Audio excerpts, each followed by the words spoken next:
किताब मुकद्दस में से खरूज के 40वें बाब की तलावत। और खुदावंद ने मूसा से कहा, पहले महीने की पहली तारीख को तू खैमा इज्तिमा के मस्कन को खड़ा कर देना और उसमें शहादत का संदूक रखकर संदूक पर बीच का पर्दा खींच देना और मेज को अंदर ले जाकर उस पर की सब चीजें तरतीब से सजा देना और शमादान को अंदर करके उसके चिराग रोशन कर देना और बखूर जलाने की जरीन कुर्बानगाह को शहादत के संदूक के सामने रखना और मस्कन के दरवाजे का पर्दा लगा देना और सौख्तनी कुर्बानी का मस्बा खैमा इज्तिमा के मस्कन के दरवाजे के सामने रखना और हौज को खैमा इज्तिमा और मस्बा के बीच में रखकर उसमें पानी भर देना और सहन को चारों तरफ से घेर कर सहन के दरवाजे में पर्दा लटका देना और मसा करने का तेल लेकर मस्कन को और उसके अंदर की सब चीज़ों को मसा करना और यूं उसे और उसके सब ज़रूफ को मुकद्दस करना, तब वो मुकद्दस ठहरेगा। और तू सौख्तनी कुर्बानी के मस्बा और उसके सब ज़रूफ को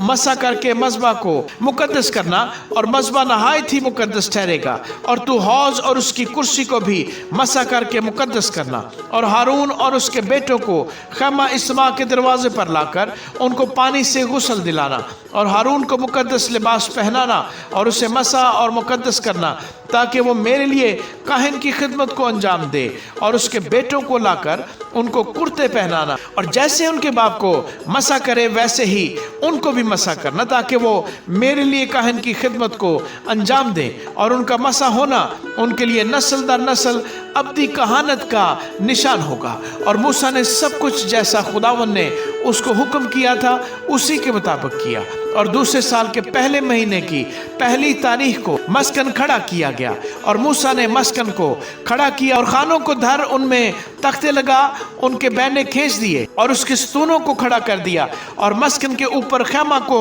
तान दिया और खैमे पर उसका गिलाफ चढ़ा दिया जैसा खुदावन ने मूसा को हुक्म किया था। और शहादत नामा को लेकर संदूक में रखा और चौबों को संदूक में लगाकर सरपोश को संदूक के ऊपर धरा, फिर उस संदूक को मस्कन के अंदर लाया और बीच का पर्दा लगाकर शहादत के संदूक को पर्दा के अंदर किया जैसा खुदावन ने मूसा को हुक्म किया था। और मेज को उस पर्दा के बाहर मस्कन की शुमाली सिमत में खैमा इज्तिमा के अंदर रखा और उस पर खुदावन के रूबरू रोटी सजा कर रखी जैसा खुदावन ने मूसा को हुक्म किया था। और खैमा इज्तिमा के अंदर ही मेज के सामने मस्कन की जनूबी समत में शमादान को रखा और चिराग खुदावन के रूबरू रोशन कर दिए जैसा खुदावन ने मूसा को हुक्म किया था। और जरीन कुर्बानगाह को खैमा इज्तिमा के अंदर पर्दा के सामने रखा और उस पर खुशबूदार मसाले का बखूर जलाया जैसा खुदावन ने मूसा को हुक्म किया था। और उसने मस्कन के दरवाजे में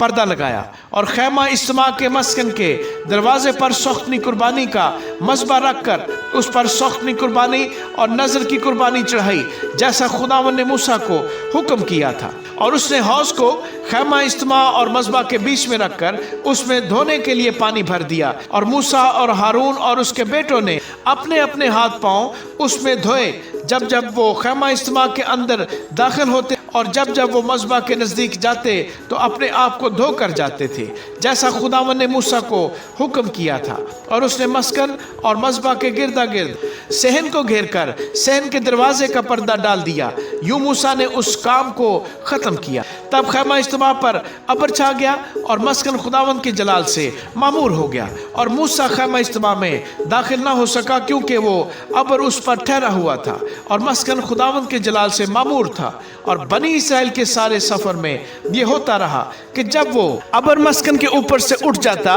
तो वो आगे बढ़ते, पर अगर वो अबर ना उठता तो वो उस दिन तक सफर नहीं करते थे जब तक वो उठ ना जाता, क्योंकि खुदावन का अबर इसराइल के सारे घराने के सामने और उनके सारे सफर में दिन के वक्त तो मस्कन के ऊपर ठहरा रहता और रात को उसमें आग रहती थी। आमीन।